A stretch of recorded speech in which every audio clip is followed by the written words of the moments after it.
സമരാവശ്യം ന്യായമാണോ എന്നുള്ളതാണ് ചോദ്യം. അനവധ്യ PS വനിതാ CPO റാങ്ക് ഹോൾഡർ സമരത്തിൽ ഉൾപ്പെട്ടിട്ടുള്ള ഒരു ഉദ്യോഗാർത്ഥിയാണ് നമുക്കൊപ്പം തത്സമയം അതിഥിയായി തിരുവനന്തപുരത്ത് നിന്ന് ചേരുന്നത്.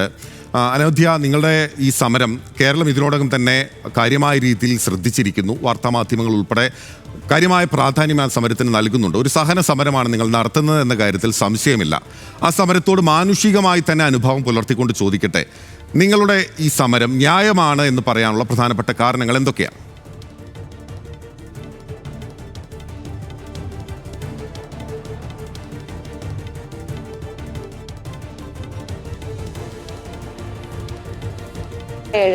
മുൻവർഷങ്ങൾ നടന്ന എല്ലാ എക്സാമിന്റെയും കട്ട് ഓഫ് 45.67 ആയിരുന്നു. ഒന്ന് തന്നെ ആലോചിച്ച് നോക്കൂ, 15 മാർക്കൊക്കെയാണ് കൂടുതൽ വന്നത്.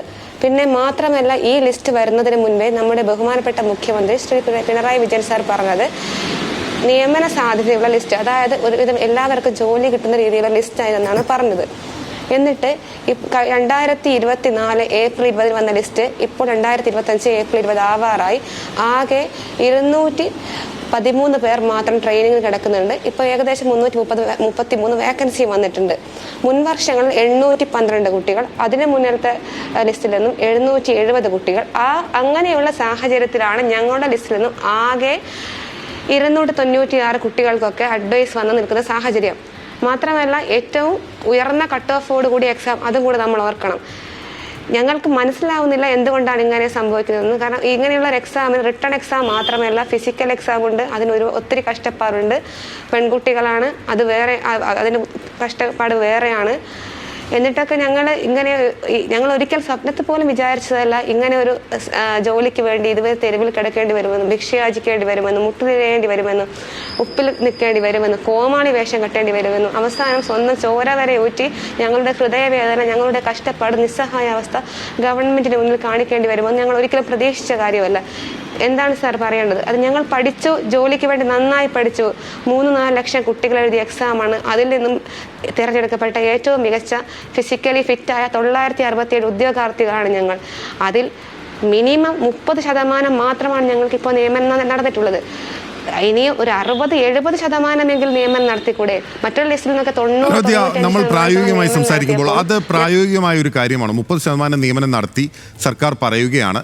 പല വിധത്തും വാക്കൻസികൾ ഒഴിഞ്ഞു കിടക്കുന്നുണ്ട് എന്നുള്ളത് നിങ്ങൾ പറയുന്ന ഒരു കാര്യമാണ്. പക്ഷേ ഈ ലിസ്റ്റിൽ നിന്ന് തന്നെ 30% നിയമനം നടത്തിയ സാഹചര്യത്തിൽ ഇനിയിപ്പോൾ ഈ 5 ദിവസമാണല്ലോ ബാക്കിയുള്ളത്. അതിൽ 3 ദിവസം മാത്രമാണ് പ്രവൃത്തി ദിനമായി ഉള്ളത്. ദുഃഖവെള്ളിയാഴ്ച ഉൾപ്പെടെ വരുന്നുണ്ട്, പൊതു അവധിയാണ്. അപ്പോൾ ഈ 3 ദിവസം കൊണ്ട് ഇത്രയധികം ആളുകൾക്ക് നിയമനം കൊടുക്കുക എന്നുള്ളത് പ്രാക്ടിക്കലാണോ? ഒരു സേനയിലേക്കാണല്ലോ ആളെ എടുക്കുന്നത്? ഇപ്പോഴത്തെ സാഹചര്യത്തിലാണ് ഞാൻ ചോദിക്കുന്നത്, കഴിഞ്ഞ കാര്യമല്ല. സാർ, പ്രാക്ടിക്കലായ കാര്യം തന്നെയാണ്. കാരണം കഴിഞ്ഞ വർഷത്തെ ലിസ്റ്റ് ഇതുപോലെ കഴിയാറായ സാഹചര്യത്തിലാണ് കൂടുതൽ വേക്കൻസി കൊടുത്ത് ആ കുട്ടികൾക്ക് സർക്കാർ ജോലി നൽകിയത്. അതെന്ന് പറയുമ്പോൾ അവരുടെ ലിസ്റ്റ് മാർച്ചിൽ കഴിയേണ്ട ലിസ്റ്റായിരുന്നു. ഞങ്ങൾ ലിസ്റ്റ് ഏപ്രിലിൽ വരുമെന്ന് അറിഞ്ഞിട്ടും കൂടെ മെയ് വരെയുള്ള വേക്കൻസി അവർക്ക് കൊടുത്തു. അപ്പം ഞങ്ങളുടെ ലിസ്റ്റിൻ്റെ കാലാവധി 12 മാസമുള്ളത് ശരിക്കും 10 മാസമായി ചുരുങ്ങിയിട്ടുണ്ട്. അതാരും ശ്രദ്ധിക്കപ്പെടാത്തൊരു കാര്യമാണ്.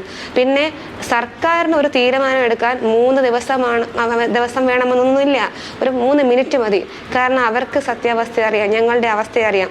അവർ തന്ന പരീക്ഷ എഴുതി, അവർ പറഞ്ഞ നിയമങ്ങൾ പഠിച്ച്, അവർ പറയും പോലെ വർക്ക് ചെയ്ത്, എന്നിട്ടാണ് ഞങ്ങൾ ഈ റാങ്ക് ലിസ്റ്റിലെത്തിയത്.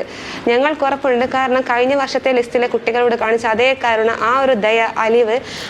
സംശയം എന്താണെന്ന് അറിയാം അനവധ്യ, ഇതിലൊരു പ്രധാനപ്പെട്ട സംശയം, ഒരു സേനയിലേക്കാണല്ലോ ആളുകളെ എടുക്കുന്നത്. അപ്പോൾ അതിന് കുറച്ചുകൂടി കൂടുതൽ മാനദണ്ഡങ്ങൾ ഉൾപ്പെടെ ഉണ്ടല്ലോ, വെരിഫിക്കേഷൻ ഉൾപ്പെടെയുള്ള പല പ്രധാനപ്പെട്ട കാര്യങ്ങളുണ്ടല്ലോ. അതെല്ലാം ഈ സമയം കൊണ്ട് കഴിയുമെന്നാണോ നിങ്ങൾ കരുതുന്നത്?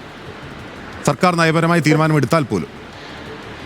സാർ, അതായത് ഈ പോലീസിന്റെ എക്സാം എന്നൊക്കെ പറയുമ്പോൾ നമുക്ക് അത് റിട്ടേൺ എക്സാം ഉണ്ടാവും. അതിനുശേഷം അതിൽ മിനിമം കട്ട് ഓഫിന് മേലെ വരുന്ന കുട്ടികൾക്ക് ഫിസിക്കൽ ടെസ്റ്റ് ഉണ്ടാവും.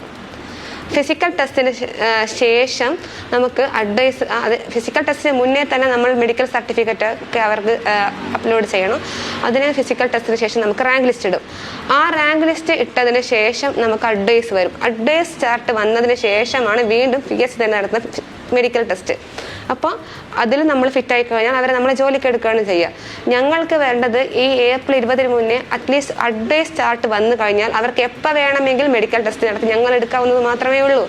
അഡ്വൈസ് ചാർട്ട് വന്നാൽ മാത്രം മതി. ഇത്ര വേക്കൻസി ഈ കുട്ടികൾ എടുക്കുന്നുള്ള അഡ്വൈസ് ചാർട്ട് വന്നാൽ മാത്രം മതി. കാരണം ഞങ്ങൾ ഫിസിക്കലി ഫിറ്റാണ്, ഓൾമോസ്റ്റ് മെഡിക്കലി ഫിറ്റാണ്. അതിന് മുന്നേ യാതൊരു കടമ്പകളോ കാര്യങ്ങളോ ഒന്നുമില്ല. ഇതൊക്കെ കഴിഞ്ഞിട്ട് മാത്രമാണ് ഇവർ റാങ്ക് ലിസ്റ്റ് ഇടുന്നത്. അപ്പോൾ ഒരു സംശയം എന്താണെന്ന് അറിയോ, നിങ്ങളിപ്പോൾ ഈ സമരം സഹന സമരം എന്ന് തന്നെ ഞാൻ ചൂണ്ടിക്കാട്ടി കഴിഞ്ഞിരിക്കുന്നു. സഹന സമരമാണ് എന്ന കാര്യത്തിൽ സംശയമില്ല. പല വിധത്തിലുള്ള സമര മുറകളാണ് നിങ്ങൾ സമൂഹത്തിൻ്റെ ആകെ മനസ്സിലവ് കിട്ടുന്ന രീതിയിലുള്ള സമരമുറകളാണ് നിങ്ങൾ പ്രയോഗിച്ചുകൊണ്ടിരിക്കുന്നത്. പക്ഷേ ഈ നിങ്ങളുടെ സമരം സ്വാഭാവികമായും കേരളം ശ്രദ്ധിക്കുമ്പോൾ അതിനെ പ്രതിരോധിക്കാനും ആളുണ്ടാകുമല്ലോ. ആ അർത്ഥത്തിൽ സമൂഹ മാധ്യമങ്ങളിൽ ഉൾപ്പെടെ ഉയരുന്ന ഒരു ആരോപണം നിങ്ങൾ സമരത്തിന് പിന്നിൽ ചില സ്ഥാപിത താല്പര്യക്കാരുണ്ട് എന്നുള്ളതാണ്. എന്താണ് അതിനുള്ള മറുപടി? അയ്യോ, അതൊക്കെ ഇതിനെപ്പറ്റി ഈ പറയുന്ന ആൾക്കാർ ഏതെങ്കിലും ഒരു ദിവസം ഞങ്ങളിരിക്കുന്ന ആ സെക്രട്ടേറിയറ്റിലെ ഫുട്പാത്തിൽ വരിക, ഞങ്ങൾ അറിയണമെന്നില്ല. ഒരു ദിവസം അവർക്ക് ഞങ്ങൾ നിരീക്ഷിക്കാറും, ഞങ്ങൾ അവിടെ പലരും വന്നു പോകുന്നൊക്കെയുണ്ട്, ആൾക്കാരൊക്കെ നടന്നു പോകുന്നൊക്കെയുണ്ട്. അതിലൊരാളായി അവർക്ക് പറയുന്ന ആൾക്കാർ വന്നൊന്ന് കാണാം. ഞങ്ങളുടെ പിന്നിൽ ഒരു പ്രതീക്ഷിത ആരെങ്കിലും ഞങ്ങൾ ഉള്ളിലുണ്ടെങ്കിൽ ഞങ്ങൾ അറ്റ്ലീസ്റ്റ് ആ വെയിലും മഴയും കൊള്ളുന്നതിന് പകരം ടാർപ്പായി ആ സെക്രട്ടേറിയറ്റിന്റെ ആ കമ്പിയിൽ വലിച്ചു കെട്ടുമായിരുന്നു. കഴിഞ്ഞ ദിവസം എനിക്ക് തോന്നുന്നു മിനിഞ്ഞാന്ന് രാവിലെ പുലർച്ചെ 3 മണിക്ക് തുടങ്ങിയ മഴ രാവിലെ 7:30-ക്കാണ് അവസാനിച്ചത്. ഞങ്ങൾ ഈ പറയുന്ന പെൺകുട്ടികൾ രാത്രി പുറത്തിറങ്ങരുത് അങ്ങനെയൊക്കെ പറയുന്ന പെൺകുട്ടികൾ 4.5 മണിക്കൂർ ടാർപ്പായി കൈ കൊണ്ട് പിടിച്ച് പൊന്തിച്ചാണ് ഞങ്ങൾ അവിടെ നിന്നത്. ഈ പറയുന്ന ഏതെങ്കിലും സംഘടനയോ അല്ലെങ്കിൽ രാഷ്ട്രീയ പാർട്ടികളോ വേറെ ഏതെങ്കിലും ആരെങ്കിലും ഉണ്ടെങ്കിൽ ഒരിക്കൽ ഞങ്ങൾ അങ്ങനെ അനുഭവിക്കേണ്ടി വരില്ല. രണ്ടാമത്തേത്, ഞങ്ങൾക്ക് ഒരു നേരം മാത്രമാണ് ഭക്ഷണം കഴിക്കുന്നത്. കഞ്ഞി വെക്കും, ഉച്ചയ്ക്ക് എല്ലാവരും അത് കഴിക്കും, ബാക്കിയുണ്ടെങ്കിൽ രാത്രി കഴിക്കും. ആ രാത്രി കഴിക്കുന്നത് തന്നെ വയ്യാകെയുള്ള കുട്ടികൾ, ഇപ്പോൾ പീരീഡ്സ് ഉള്ള കുട്ടികൾ, യൂറിനറി ഇൻഫെക്ഷൻ ഒക്കെ ഉള്ള കുട്ടികൾ, അങ്ങനെയൊക്കെയാണ്. പിന്നെ ഞങ്ങൾക്ക് സാമ്പത്തിക സഹായവും ഞങ്ങളെ ഫണ്ട് തന്നെയാണ്. അത് കൂടാതെ പുറമേ നിന്ന് ഞങ്ങൾക്കൊരു സാമ്പത്തിക സഹായം വന്നത് ജെറിൻ സാർ എന്ന് പറയുന്ന ഒരു അധ്യാപകനുണ്ട്. അദ്ദേഹം PSC അധ്യാപകനാണ്. അദ്ദേഹത്തിൻ്റെ ഒരു സ്റ്റുഡൻറ്റ് ഞങ്ങളെ അവിടെ ഉണ്ട്. അപ്പോൾ അദ്ദേഹം വന്ന് ഞങ്ങൾക്കൊരു പൈസ തന്നു. അത് കൂടാതെ അന്ന് രാത്രിയത്തെ ഭക്ഷണവും അദ്ദേഹം വാങ്ങി തന്നു. അതല്ലാതെ ഞങ്ങൾക്ക് ഭക്ഷണമോ സാമ്പത്തിക സഹായങ്ങളോ ഒന്നും ഞങ്ങൾക്ക് ആരും പറഞ്ഞു തന്നിട്ടില്ല, ചെയ്തിട്ടുമില്ല. ഞങ്ങളെ കൂട്ടത്തിൽ 10-60 പേരുള്ള ആ സമരപ്പന്തലിൽ ഇപ്പോൾ കേവലം 20-22 പേരേ ഉള്ളൂ. എന്തുകൊണ്ട് ആരും ഒന്നും ചോദിക്കുന്നില്ല? ആ കുട്ടികൾ എവിടെ പോയി? അവർ മടുത്ത് നിർത്തിപ്പോയതല്ല. 22ഓളം പേർക്ക് എന്താണ് യൂറിനറി ഇൻഫെക്ഷൻ ആണ്, ബാക്കിയുള്ളവർക്ക് കിഡ്നി സ്റ്റോൺ പ്രശ്നമുണ്ട്, high BP, low BP, mentally stressed ആയിട്ട് കുഴഞ്ഞു വീഴുന്നു, റോഡിൽ വീഴുന്നു, അങ്ങനെ പല സ്ഥലത്ത് വീഴുമൊക്കെ പ്രശ്നങ്ങളൊക്കെ ഉണ്ട്. അപ്പം ഞങ്ങൾക്ക് അവരെ വീട്ടിലേക്ക് അയക്കേണ്ട ഒരു അവസ്ഥയാണ്. പിന്നെ പെൺകുട്ടികളാണ്, പീരീഡ്സിനൊക്കെ പ്രശ്നം ഉണ്ടാവും. ഞങ്ങളെ കൂട്ടത്തിൽ ഒരാൾക്ക് അസുഖം വന്നാൽ ഞങ്ങൾ തന്നെ കൊണ്ടുപോകണം, ഞങ്ങൾ തന്നെ ഓട്ടോ വിളിച്ച് കൊണ്ടുപോകേണ്ട അവസ്ഥയാണ്. അല്ലാതെ മറുപടി വ്യക്തമാണ്. അത്തരം ആരോപണം ഉന്നയിക്കുന്നവർക്കുള്ള മറുപടി വളരെ കൃത്യമാണ്. അനവധ്യ, ഒരു കാര്യം, ഈ രാജ്യത്ത് തന്നെ PSC നിയമനങ്ങളിൽ ഏറ്റവും കൂടുതൽ PSC നിയമനം നടത്തുന്ന സംസ്ഥാനമാണല്ലോ കേരളം. അതിൽ തർക്കമൊന്നുമില്ലല്ലോ. മറ്റ് സംസ്ഥാനങ്ങളെ അപേക്ഷിച്ച് നോക്കിക്കഴിഞ്ഞാൽ എത്രയോ ഇരട്ടിയാണ് കേരളത്തിലെ PSC നിയമനം. അപ്പോൾ ഈ ഇതുമായി ബന്ധപ്പെട്ട് നിങ്ങൾ ഈ സമരത്തെ ചൂണ്ടിക്കാട്ടുന്ന ആളുകൾ പറയുന്ന ഒരു കാര്യം, ഈ 30% ഈ ലിസ്റ്റിൽ നിന്ന് തന്നെ കൊടുത്തു എന്ന് പറയുന്നത് അത് കേരളമായതുകൊണ്ട് കൂടി തന്നെയല്ലേ? ആ 30% ആളുകൾക്ക് ജോലി കിട്ടിയിട്ടുണ്ടല്ലോ. മറ്റു പല സംസ്ഥാനങ്ങളിൽ നിന്നും ഇതല്ല സാഹചര്യം എന്ന് അവർ ചൂണ്ടിക്കാട്ടുന്നു. സർ, അതിൽ ചെറിയൊരു തിരുത്തുണ്ട്. അതായത് കേരളത്തിൽ സ്റ്റേറ്റ് പോലീസ് ഉൾപ്പെടെ അതൊക്കെ നമ്മളെ PSCയുടെ അണ്ടറിലാണ് വരുന്നത്. പക്ഷേ മറ്റ് സംസ്ഥാനങ്ങളിൽ ഇതൊക്കെ ബോർഡാണ് എക്സാം നടത്തുന്നത്. മനസ്സിലായോ? അപ്പോൾ അവിടെയാണ് ആ വ്യത്യാസം വരുന്നത്. പക്ഷേ ഭരണഘടനാപരമായി തന്നെ കൃത്യമായി കേന്ദ്ര നിയമനങ്ങൾ UPSCയും ഓരോ സംസ്ഥാനങ്ങളിലെയും നിയമനം PSC ആണ് നടത്തേണ്ടത്. പക്ഷേ മറ്റ് സംസ്ഥാനങ്ങളിൽ എന്താണ് സംഭവിക്കുന്നതെന്ന് വെച്ച് കഴിഞ്ഞാൽ അവിടെ ഒരു കേന്ദ്രീകൃത സംവിധാനം ഇല്ലാതെ അവിടുത്തെ സർക്കാർ ഏതെങ്കിലും തരത്തിലുള്ള നിയമം പാസ്സാക്കിയോ അല്ലെങ്കിൽ ഓർഡിനൻസ് ഇറക്കിയോ അവിടെ പ്രത്യേക ബോർഡുകൾ രൂപീകരിക്കുകയും ആ ബോർഡുകളുടെ അടിസ്ഥാനത്തിൽ നിയമനം നടത്തുകയാണ് ചെയ്യുന്നത്. അതിൽ കൃത്യമായി സുതാര്യത ഉണ്ടാവില്ല. പക്ഷേ ഇതൊരു സുതാര്യമായ സംവിധാനമല്ലേ? നിങ്ങൾക്ക് ഇന്ന ആളുകൾക്ക് ജോലി കിട്ടി, ഇന്ന ആളുകൾക്ക് ജോലി കിട്ടിയില്ല എന്ന് പറയാൻ ഒരു കണക്കുണ്ടല്ലോ അവിടെ. സാർ, ഞങ്ങൾ ഇപ്പോൾ RTI വെച്ചു 570, അതിൽ കണ്ണൂർ ഡിസ്ട്രിക്റ്റ് ഉൾപ്പെടുന്ന കൂടിയില്ല. എന്നിട്ട് 570 വേക്കൻസി ഉണ്ട്. ഈ 570 വേക്കൻസിയിൽ ഒരു 300 വേക്കൻസി തന്നു കഴിഞ്ഞാൽ ആ സമരപ്പന്തലിൽ വെന്തുരുകുന്ന ആൾക്കാർക്ക് ജോലി കിട്ടും. ഈ വിവരാവകാശ നിയമം ശരിയായ ഒരു വസ്തുതയാണെങ്കിൽ ഞങ്ങൾക്ക് കിട്ടിയ അത് ശരിയാണല്ലോ. പിന്നെ ആ വേക്കൻസി ഒക്കെ എവിടെ? പിന്നെ വേറെ അടുത്ത ചോദ്യം, സുതാര്യമായിരിക്കാം, ഞാൻ ഇല്ല എന്നൊന്നും പറയുന്നില്ല, ആരെയും അങ്ങനെയൊന്നും പറയുന്നില്ല. പക്ഷെ എൻ്റെ അടുത്തൊരു ചോദ്യം, 2022 എക്സാമാണ് ഞങ്ങൾ എഴുതിയത്, ഈ ലിസ്റ്റിലെ കുട്ടികൾ എഴുതിയത്. 2023 വീണ്ടും നോട്ടിഫിക്കേഷൻ വന്നു, ഫിസിക്കൽ ടെസ്റ്റ് കഴിഞ്ഞു. 24 പുതിയ വിജ്ഞാപനം വീണ്ടും വന്നു. ഇവർക്ക് ജോലി തരാൻ എന്തെങ്കിലും ബുദ്ധിമുട്ടുണ്ടെങ്കിൽ, അതായത് എന്തെങ്കിലും പ്രശ്നങ്ങളൊക്കെ ഉണ്ടെങ്കിൽ, വേക്കൻസി ഇല്ല, അങ്ങനെ എന്തെങ്കിലും പ്രശ്നങ്ങളുണ്ടെങ്കിൽ എന്തിനാണ് സാർ ഇങ്ങനെയൊക്കെ എക്സാം നടത്തുന്നത്? ഞങ്ങളൊക്കെ കൂട്ടത്തിൽ കൂടുതൽ ഏജ് ഓവറായ കുട്ടികളാണ്. വേക്കൻസി വരില്ല, തരാൻ പറ്റില്ല, ഞങ്ങൾക്ക് ബുദ്ധിമുട്ടുണ്ട് അങ്ങനെയൊക്കെ പറയുമ്പോൾ ഈ അടുത്ത 2 വർഷത്തേക്കുള്ള ലിസ്റ്റുകൾ വരിക, അവർക്ക് എക്സാം നടത്തുക, ഫിസിക്കൽ ടെസ്റ്റ് നടത്തുക, അതിലെ പ്രായോഗികത എനിക്ക് മനസ്സിലാവുന്നില്ല. കാരണം എൻ്റെ ഉള്ളിലൊരു രാഷ്ട്രീയമോ അങ്ങനെ ഒന്നുമില്ല. ഞാൻ സാധാരണ ഗ്രാമത്തിൽ ജനിച്ചു വളർന്ന പെൺകുട്ടിയാണ്. അതുകൊണ്ട് സ്വാഭാവികമായും എനിക്ക് ഉയർന്നു വരുന്ന സംശയങ്ങൾ മാത്രമാണിത്. അതിൽ കൂടുതലൊന്നും എനിക്ക് പറയാനുമില്ല. അതാണ് ചോദിച്ചത്. ഞങ്ങൾ വിവരാവകാശം വെച്ചു, ഞങ്ങൾ അതൊക്കെ പഠിച്ചിട്ടാണ് എക്സാം എഴുതിയത് വെച്ചു. അപ്പോൾ 570 വേക്കൻസി കണ്ടു. അതിൽ തന്നെ കണ്ണൂർ ഡിസ്ട്രിക്ട് ഉൾപ്പെടുന്നില്ല. ഞങ്ങളെ ലിസ്റ്റ് മൊത്തം എടുക്കാൻ തന്നെ ഇത്രയും വേക്കൻസിയുടെ ആവശ്യമില്ല. എന്നിട്ടും ആകെ 333 വേക്കൻസിയാണ് ഇത് റിപ്പോർട്ട് ചെയ്തത്. അതിൽ തന്നെ 273 ആണ് ഫ്രഷ്, ബാക്കി 60 NJD ആയിരുന്നു. സുതാര്യതയില്ല എന്നൊന്നും ഞാൻ പറയുന്നില്ല, പക്ഷേ നമ്മൾ അർഹതപ്പെട്ടവർക്ക് കൊടുക്കണം സാർ. അതിൽ നമ്മൾ മറ്റു സംസ്ഥാനങ്ങളുമായി കമ്പയർ ചെയ്യുക അങ്ങനെയല്ല, അതിലൊന്നും എനിക്ക് ഒരു ഔചിത്യം തോന്നുന്നില്ല. കേരള PSC അല്ല കേരള ഗവൺമെൻറ് ഒരു എക്സാം നടത്തുമ്പോൾ അത് വേണ്ട രീതിയിൽ കുട്ടികൾക്ക് എക്സാം നടത്തുന്നു, അവർ റിട്ടേൺ എക്സാം നടത്തുന്നു, ഫിസിക്കൽ എക്സാം നടത്തുന്നു. അപ്പോൾ ബഹുമാനപ്പെട്ട മുഖ്യമന്ത്രി പിണറായി വിജയൻ സാർ തന്നെ പറയുന്ന നിയമന സാധ്യത ലിസ്റ്റാണ്, ഷോർട്ട് ലിസ്റ്റാണ്. നമുക്ക് റിക്രൂട്ട് ചെയ്യാൻ പറ്റുന്നത്ര കുട്ടികളെ നമ്മൾ ലിസ്റ്റിലിടുന്നുള്ളൂ എന്നൊക്കെ പറയുന്നു. ചരിത്രത്തിൽ ഏറ്റവും കൂടിയ കട്ട് ഓഫ് 60.6, മുൻ വർഷത്തെ അപേക്ഷിച്ച് 15 മാർക്കൊക്കെ അധികത്തിലുള്ള കട്ട് ഓഫ്. അപ്പോൾ തീർച്ചയായും ഇത്രയും വിവരാവകാശ പ്രകാരം ഞങ്ങൾക്ക് ഈ ഒരു ഒഴിവിൻ്റെ ഇതും ഞങ്ങൾ അറിയുന്നു, കട്ട് ഓഫും കൂടുതലാണ്. എന്നിട്ടും ഞങ്ങളെ വിളിക്കാൻ പറ്റില്ല എന്ന് പറയുമ്പോൾ ഞങ്ങൾക്ക് വേറെ എന്താ ചെയ്യേണ്ടെന്ന് അറിയില്ല. ഈ 11 മാസക്കാലം ഞങ്ങൾ ഇതിലൊരു കാര്യം പോയിന്റ് വ്യക്തമാണ്. ഇതിലൊരു കാര്യം, മറ്റൊരു സംശയം അതിൽ നിലനിൽക്കുന്നത്, ഇപ്പോൾ എത്ര കൂടി ആളുകൾക്ക് സർക്കാരിന് നിയമനം നൽകാൻ സാധിക്കും? നിങ്ങളിപ്പോൾ RTI വെച്ച് അതിൻ്റെ ഡോക്യുമെന്റ് ഉൾപ്പെടെ പുറത്തെടുത്തിട്ടുണ്ട് എന്ന് പറയുന്നുണ്ടല്ലോ. എത്ര തസ്തിക ബാക്കിയുണ്ട്? എത്രത്തോളം ആളുകൾക്ക് നിയമനം നൽകാൻ സാധിക്കും? വളരെ ചുരുങ്ങിയ ദിവസമുള്ളൂ എന്നുള്ളത് നമ്മൾ ആവർത്തിച്ച് ഓർക്കേണ്ട ഒരു കാര്യമാണല്ലോ.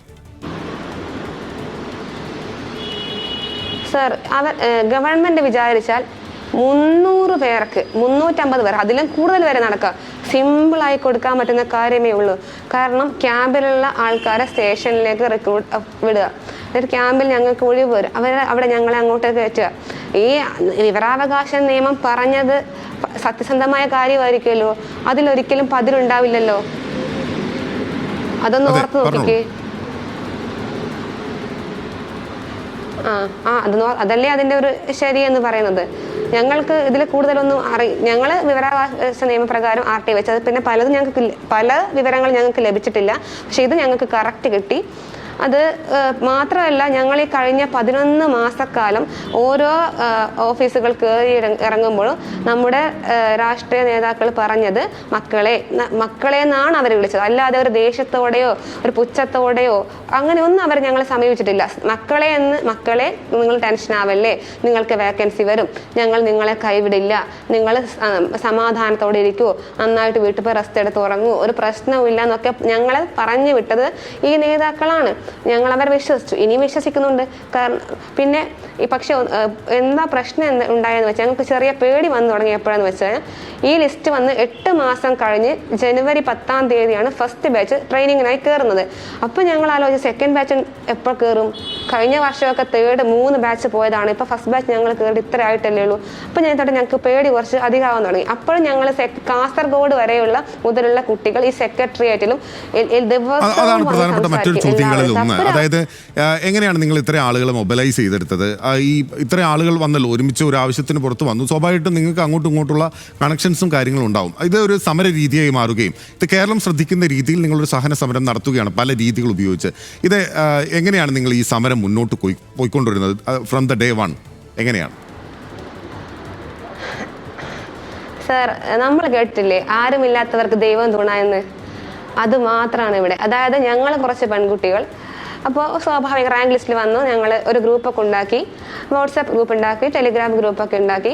അപ്പോൾ നമ്മൾ പല കാര്യങ്ങൾ ചർച്ച ചെയ്ത് ഞങ്ങൾ പല കാര്യങ്ങൾ ചർച്ച ചെയ്തു. നമുക്ക് ഉറപ്പായിട്ട് മുൻ വർഷത്തിലെ കുട്ടികളൊക്കെ എന്തൊക്കെ ചെയ്തു എന്നൊക്കെ നമ്മൾ അറിയും, ഫോൺ വിളിച്ചൊക്കെ അറിയും. അവർ നേതാക്കളെ കണ്ടു, അപ്പോൾ നമുക്ക് നേതാക്കളെ കാണാം. അങ്ങനെ ലാസ്റ്റ് ഞങ്ങൾ ഈ സമരപ്പന്തലെത്തിയപ്പോൾ പലരും ചോദിച്ച ചോദ്യമുണ്ട്, നിങ്ങൾ ഈ സമരമുറകൾ, വ്യത്യസ്തമായ സമരമുറകൾ എവിടെ നിന്ന് കൊണ്ടുവരുന്നു? അത് വ്യത്യസ്തമായ സമരമുറകൾ ഞങ്ങൾ മുൻപേ തയ്യാറാക്കി വെക്കുന്നതല്ല. ഈ 10 മണിക്ക് ഞങ്ങൾ സമരത്തിൻ്റെ ആ ഒരു തുടങ്ങുന്നതെങ്കിൽ കുറച്ച് മിനിറ്റ് മുന്നെയാണ് ഞങ്ങൾ അതിൻ്റെ ഐഡിയ കൊണ്ടുവരുന്നത്. ഞങ്ങൾക്ക് അറിയില്ല സമരം ചെയ്യാൻ, ഞങ്ങൾക്ക് പഠിച്ച് ജോലി നേടാൻ മാത്രമേ അറിയുള്ളൂ, പഠിക്കാൻ മാത്രമേ അറിയുള്ളൂ. ഞാനൊക്കെ PG വരെ പഠിച്ച ആളാണ്. ഞാൻ ഇന്നേ വരെ ഒരു ആവശ്യത്തിനും ഒരു സമരം വിളിക്കാൻ പോയിട്ടില്ല. എനിക്കറിയില്ല സമരം വിളിക്കാൻ, തെരുവിൽ കിടക്കാൻ എനിക്കറിയില്ല. ഞങ്ങളൊക്കെ ഇപ്പം അവിടെ സാഹചര്യങ്ങളാണ് സാർ നമ്മളെങ്ങനെ എത്തിക്കുന്നത്.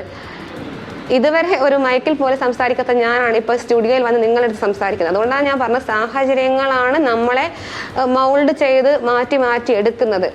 അതിൽ എന്താണ് എനിക്കതിൽ പ്രത്യേകമായിട്ട് ഉത്തരവൊന്നും പറയാനില്ല. നമ്മളെ അവസ്ഥ അതാണ്, നിസ്സഹായ അവസ്ഥയാണ്, ഞങ്ങൾ നിരാലംബരാണ്. ശരിക്കും തെരുവിൽ കിടക്കുന്ന ഭിക്ഷക്കാരവസ്ഥ തന്നെയാണ്. ഇന്ന് സാർ ഞങ്ങൾ വിഷുക്കണി ഒരുക്കി. ആ വിഷുക്കണി എങ്ങനെ വന്നെന്ന് ആരും ചോദിച്ചിട്ടില്ല. ഇന്ന് ഞങ്ങൾക്കൊരു ഒരു ബക്കറ്റ് ഉണ്ട് അവിടെ. അനുമതി പറഞ്ഞു, ഈ പറഞ്ഞ പോലെ ഒരു നിസ്സഹായ അവസ്ഥയുണ്ട് എന്നുള്ളത്. ഈ ഒരു ലിസ്റ്റിൽ നിന്ന്, ഒരു പട്ടികയിൽ നിന്ന് ഇത്ര ശതമാനത്തിലധികം നിയമനം നൽകുക, നമ്മൾ പ്രായോഗികമായി സംസാരിക്കുകയാണ്. പരീക്ഷ എഴുതിയ ആളുകൾക്ക് മുഴുവൻ അവസരം ലഭിക്കേണ്ടതല്ലേ? ഇത്രയും കട്ട് ഓഫ് ലഭിക്കുന്ന കട്ട് ഓഫ് ഉള്ള ഒരു പരീക്ഷയിൽ എഴുതി പാസ്സായി റാങ്ക് ലിസ്റ്റിൽ വന്ന ആളുകൾക്ക് നിയമനം ലഭിക്കണോ എന്ന് ചോദിച്ചാൽ നൽകേണ്ടതാണ്. പക്ഷേ പ്രായോഗികമായ പ്രശ്നങ്ങൾ സർക്കാരിൻ്റെ ഭാഗത്തും ഉണ്ടല്ലോ. അതും ആ അർത്ഥത്തിൽ തന്നെ മനസ്സിലാക്കേണ്ടതല്ലേ എന്നൊരു ചോദ്യം ഉയർന്നാൽ അതിനോട് ഇന്ന് മറുപടി പറയും. മനസ്സിലാക്കുന്നു സാർ, തീർച്ചയായും മനസ്സിലാക്കുന്നു. കാരണം ഞങ്ങൾ ഒരിക്കലും പറഞ്ഞിട്ടില്ല ഈ ലിസ്റ്റ് മൊത്തം എടുക്കണമെന്ന്, ഇതുവരെ പറഞ്ഞിട്ടില്ല. ഞങ്ങൾ പറഞ്ഞത് ഈ ലിസ്റ്റിൻ്റെ ഒരു 75%, ആ 70 to 75% അത് മാത്രമേ ഞങ്ങൾ ആവശ്യപ്പെട്ടിട്ടുള്ളൂ. അല്ലാതെ 100 കുട്ടികളുണ്ട് അല്ലെങ്കിൽ ഫുൾ പെർസെൻറ്റേജ് എടുക്കണം ഞങ്ങൾ ഇതുവരെ എവിടെയും പറഞ്ഞിട്ടില്ല. ഞങ്ങൾക്കറിയാം അത് എത്ര പിന്നെ നമ്മുടെ മുഖ്യമന്ത്രി സഖാവ് പിണറായി വിജയൻ തന്നെയാണ് പറഞ്ഞത്, ഈ ഞങ്ങൾ ലിസ്റ്റ് ഇടുന്നതിന് മുമ്പേ ഇത് ഞങ്ങൾക്ക് എടുക്കാൻ പറ്റുന്ന ലിസ്റ്റ് മാത്രമേ കുട്ടികളെ ഞങ്ങൾ ഉൾക്കൊള്ളിക്കുന്നു അദ്ദേഹം പറഞ്ഞിട്ടുണ്ട്. എങ്കിലും ഞങ്ങൾ പറയുന്നു ഞങ്ങൾ അതൊന്നും ആവശ്യപ്പെടുന്നില്ല. ഞങ്ങൾക്കൊരു 70 to 75% അത്ര മാത്രമേ ഞങ്ങൾ ആവശ്യപ്പെടുന്നുള്ളൂ. പിന്നെ അദ്ദേഹം തന്നെയാണ് അവരുടെ പ്രകടന പത്രികയിൽ പറഞ്ഞത് വനിതാ പ്രാതിനിധ്യം 15% ആക്കി കൂട്ടും. ഇപ്പോഴും 11% മാത്രമേ വനിതാ പ്രാതിനിധ്യമുള്ളൂ. സ്ത്രീപക്ഷ ഗവൺമെന്റാണ്. അതൊക്കെ കൂടെ ആലോചിക്കണം. ഒരു ലിസ്റ്റിൽ നിന്ന് 70 മുതൽ 75% വരെ ആളുകളെ എടുക്കൽ പ്രായോഗികമാണോ എന്നുള്ള ഒരു ചോദ്യമുണ്ട്. രണ്ടാമത്തെ കാര്യം, ഈ 75-ന് അപ്പുറത്തേക്ക് വരുന്ന ആളുകളും ഈ ആവശ്യം ഉന്നയിച്ചാൽ സർക്കാർ എങ്ങനെ പ്രതിരോധിക്കും? അനവധ്യ സർ, അതിനു മുന്നേ ഈ കഴിഞ്ഞ വർഷത്തെ ഒരു ലിസ്റ്റ് അത് 95% മൂലം കുട്ടികൾ കയറി. അപ്പം അവരെന്തുകൊണ്ട് അങ്ങനെയാണെങ്കിൽ അവരെന്തിന് ഞങ്ങൾക്ക് ഈ എക്സാം നടത്തി? ഒരു ഗ്യാപ്പ് അവർക്ക് ഇട്ടൂടായിരുന്നോ? പിന്നെ ഞങ്ങൾ ഇവിടെ നിൽക്കുമ്പോൾ 2023 വേറൊരു നോട്ടിഫിക്കേഷൻ വിളിക്കുന്നു, 24 വേറൊരു നോട്ടിഫിക്കേഷൻ വിളിക്കുന്നു. ഈ പ്രായോഗികമല്ലെങ്കിൽ ഒരു ബാച്ച് കുട്ടികളുടെ ഏജ് ഓവറാവുന്ന കുട്ടികളെ ജീവിതം തന്നെ ഈ വഴിയാധാരമാക്കിയിട്ടല്ല സാർ ഇതുപോലെയുള്ള ന്യായീകരണങ്ങളൊന്നും പറയേണ്ടത്. മെയിൻ ലിസ്റ്റിൽ വെറും 967 പേർ മാത്രമേ ഉണ്ടായിരുന്നുള്ളൂ. പിന്നെ അതിനുശേഷമുള്ള കുട്ടികൾ എന്ന് പറയുമ്പോൾ അങ്ങനെയുള്ള അവർക്ക് നമുക്കറിയാലോ, എനിക്ക് അർഹതയുള്ളത് മാത്രമേ ഞാൻ ചോദിക്കുള്ളൂ. അങ്ങനെയുള്ള കുട്ടികൾ സ്വയം പിൻവാങ്ങി നിൽക്കുകയാണ് ചെയ്യുന്നത്. ഞങ്ങളൊക്കെ ആ ലിസ്റ്റിൽ 300 മുതൽ റാങ്ക് വരെയുള്ള കുട്ടികളാണ് അവിടെ നിൽക്കുന്നത്. കഴിഞ്ഞ വർഷം 300 റാങ്കുള്ള കുട്ടികൾ ഫസ്റ്റ് ബാച്ചിൽ സെക്കൻഡ് ബാച്ചിലായിട്ട് കയറിപ്പോയി. അങ്ങനെയാണെങ്കിൽ അവർ 2 ബാച്ച് എടുത്ത് നിർത്തണമായിരുന്നു. വീണ്ടും ഗവൺമെന്റ് എക്സാം നടത്താൻ നിൽക്കുകയല്ലേ. അപ്പോൾ അവർക്കറിയാമല്ലോ ഈ പ്രശ്നങ്ങളൊക്കെ ഉണ്ടാവുന്നുള്ളത്. അവരൊരു 90% എടുക്കുന്നതിന് പകരം അവരുടെ ലിസ്റ്റ് 60 to 75% എടുത്തിട്ട് ഞങ്ങൾക്ക് കുറച്ചും കൂടെ അവസരം തരാൻ പാടില്ലായിരുന്നില്ലേ? ഇതൊന്നും ആലോചിച്ച് നോക്കി. ഒരു കുട്ടിയെ നന്നായിട്ട് വളർത്താൻ വേണ്ടിയിട്ട് മറ്റൊരു കുട്ടിയെ പട്ടിണി കിടുന്ന പോലത്തെ അവസ്ഥയല്ല ഞങ്ങൾക്ക് ഇപ്പൊ വന്നത്. ഇത് തന്നെയാണ് ഒരു മറുചോദ്യം, അവസാനത്തെ ഒരു മറുചോദ്യം ഇത് തന്നെയാണ്. കാര്യം വ്യക്തമാണ്, മറുചോദ്യം ഇത് തന്നെയാണ്. 75% പേരെ ഈ ലിസ്റ്റിൽ നിന്ന് എടുത്തിട്ടുണ്ടെങ്കിൽ ഇനി മറ്റൊരു ലിസ്റ്റിലെ ആളുകൾ ഇതേ ആവശ്യവുമായി ബന്ധപ്പെട്ട് കഴിഞ്ഞാൽ, ഇപ്പോൾ സർക്കാരിൻ്റെ സാമ്പത്തിക ബാധ്യതയും കാര്യങ്ങളും മറ്റു കാര്യങ്ങളെല്ലാം തന്നെ നമ്മൾ നിരന്തരം കേൾക്കുന്ന ഒരു കാര്യമാണല്ലോ. അങ്ങനെ ഒരു പ്രശ്നം ഉണ്ടായിക്കഴിഞ്ഞാൽ അതും സർക്കാരിന് അഡ്രസ്സ് ചെയ്യേണ്ടി വരില്ലേ എന്നുള്ളതാണ് അവരുന്നയിക്കുന്ന ചോദ്യം. പിന്നെ ഞങ്ങൾ അങ്ങനെയാണ് അതിന് മറുപടി ഉണ്ട്. കഴിഞ്ഞ ലിസ്റ്റുകാർക്ക് അവരുടെ ലിസ്റ്റ് മാർച്ചിൽ കഴിയുന്ന ലിസ്റ്റായിരുന്നു. ഞങ്ങളെ ലിസ്റ്റ് ഏപ്രിൽ 20 വരുന്ന സർക്കാരിന് അറിയുകയും ചെയ്യായിരുന്നു. എന്നിട്ടാണ് ഞങ്ങൾക്ക് അവകാശപ്പെട്ട മെയ് വരെയുള്ള വേക്കൻസി, പ്രതീക്ഷിത വേക്കൻസി എന്നൊക്കെ പറഞ്ഞിട്ട് ആ ലിസ്റ്റുകാർക്ക് കൊടുത്തത്. അതെന്തിനാണ് അങ്ങനെ ചെയ്തത്? ശരി, വ്യക്തമാണ്, നിങ്ങളുടെ പോയിന്റ് വ്യക്തമാണ്. അനവധ്യ വനിതാ CPO റാങ്ക് ഹോൾഡറാണ് നമ്മളോട് സംസാരിച്ചത്. നിങ്ങളുടെ സമരത്തോട് മനുഷ്യത്വപരമായിട്ടുള്ള അനുഭാവിത്വം പ്രകടിപ്പിക്കുന്നുണ്ട്. പക്ഷേ എത്രത്തോളം പ്രായോഗികമായി ഈ പറയുന്ന വിധത്തിൽ 75% ആളുകൾക്ക് നിയമനം നൽകാനാകുമെന്ന കാര്യത്തിൽ ഇതുവരെ ഒരു വ്യക്തത ഉണ്ടായിട്ടില്ല. ഇനി 5 ദിവസം മാത്രമാണ് ഈ ലിസ്റ്റിൻ്റെ കാലാവധി പൂർത്തിയാകാൻ വേണ്ടി ബാക്കി നിൽക്കുന്നത്. അതിൽ 3 പ്രവൃത്തി ദിനങ്ങൾ മാത്രമേ ഉള്ളൂ. അനുകൂലമായ തീരുമാനം ഉണ്ടാകും ഉണ്ടാകണമെന്ന് കേരളം ആഗ്രഹിക്കുന്നു. പക്ഷേ എത്രത്തോളം പ്രായോഗികമാണ് എന്ന കാര്യത്തിൽ വ്യക്തതയില്ല. നമുക്ക് മടങ്ങിയെത്താം ഇടവേളയ്ക്ക് ശേഷം.